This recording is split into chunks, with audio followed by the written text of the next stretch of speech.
Hello साथीहरू सबैलाई नमस्कार।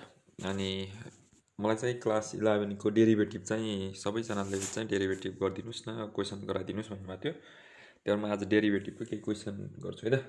जस्तै find the derivatives of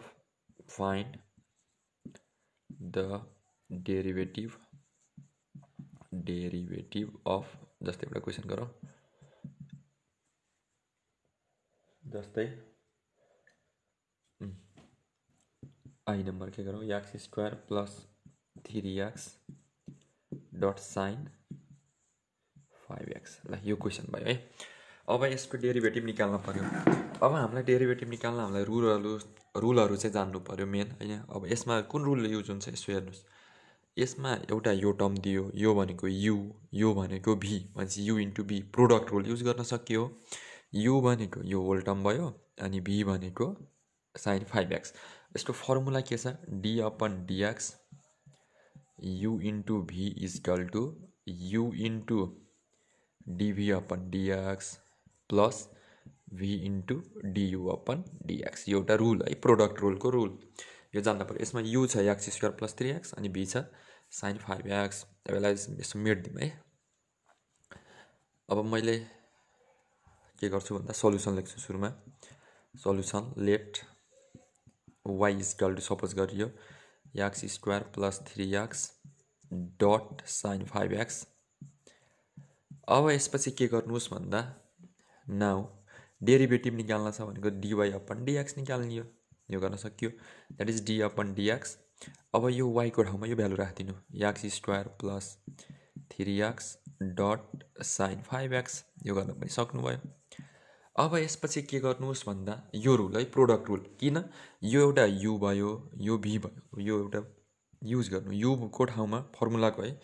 UCO ठाउँमा x square plus 3x into अब फर्मुला है डी अपन डिएक्स, भी भनेको साइन 5x अनि प्लस भी भनेको फेरि sine 5x into d upon dx x square plus 3x भयो। यो गर्न सकियो होइन। अब यसपछि के गर्नुहोस् भन्दा अब हेर्नु है, एक्स स्क्वायर प्लस 3x यो त एज इट इज लेख्नु कि एज इट इज सारिदिनु। अब D upon dx sign 5x। अब यसको लागि के जान्नु पर्यो भन्दा साइन पछि हामीलाई 5x दिएको छ, यो एङ्गल हो है, एङ्गलको भ्यालु भनेपछि तल पनि 5x हुनैपर्छ। यहाँ साइन पछि जे छ तल पनि त्यो टर्म हुनैपर्छ है। यसको डेरिभेटिभ निकाल्न छ भने भनेको डी मैले साइन 5x लेखेँ अपन के गर्ने डी अनि साइन पछि एङ्गलको भ्यालु कति छ 5x अनि 5x लेख्न पर्यो कि यो रुल हो, यो लेखेँ होइन। अब इन्टु अब यसलाई ब्यालेन्स पनि गर्न पर्यो। यहाँ मैले तल डिभाइडमा लेखेको छु, अपनमा लेखेको छु भने यहाँ माथि लेखिदिनुहोस् डी 5x अपन यो बाँकी रहेको डिएक्स लेखिदिनु, सिम्पल यो गर्न सकियो। अब प्लस साइन 5x लेख्नु। अब प्लस छ भने बिचमा मल्टिप्लाई गरिदिने भनेको यो डी अपन डिएक्सले यो होल टर्मलाई मल्टिप्लाई गर्नु के भनेको dx square upon dx plus D 3x upon dx भयो। यसलाई ब्राकेटमा लेखिदिनु है, यो गर्न सक्नुभयो, ठिक छ। अब यसपछि मैले यताबाट सुरु गर्छु। यो भनेको एक्स स्क्वायर प्लस 3x। अब साइनको डेरिभेटिभ के हो, कस हो, हामीलाई थाहा छ कस। अब 5x यो जान्नु पऱ्यो मेन। साइनको डेरिभेटिभ कस, एक्सको भ्यालु यहाँ 5x एङ्गलको भ्यालु 5x एज इट इज यत्तिकै लेखिदिने इन्टु मल्टिप्लाई। अब 5x को डेरिभेटिभ के हो यो जान्नु पऱ्यो। 5 पछि एक्स छ, एक्सको डेरिभेटिभ हुन्छ 1 इन्टु 5 गर्दा 5 सिम्पल है। अब प्लसको प्लस साइन 5x इन्टु अब यो एक्स स्क्वायरको डेरिभेटिभ के हो, यसको लागि एउटा फर्मुला छ डेरिभेटिभ निकाल्ने। यो एक्स स्क्वायर भयो भने यान ए को पावर n - 1 यो डेरिभेटिभ निकाल्ने फर्मुला है। यान भनेको यो नम्बर 2, ए भनेको एक्स 2 - 1, यान भनेको 2 भयो, त्यही भएर 2x को पावर 1 भनेको 2x। सिम्पल यो गर्न सकियो होइन।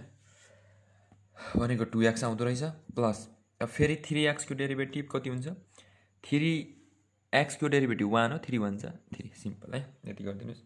अब यसपछि फेरि अब मैले के गर्छु भन्दा यो 5 लाई अगाडि लेख्छु 5x square plus 3x dot कस 5x भयो। यो गर्न सक्यो प्लस अब यो sin 5x ले मल्टिप्लाई गरिदिनु के that is 2x sin 5x plus 3 यो 3 लाई मैले अगाडि लेखेँ sin 5x यतिकै छोड्दै पनि भयो यो एन्सर गर्न सक्यो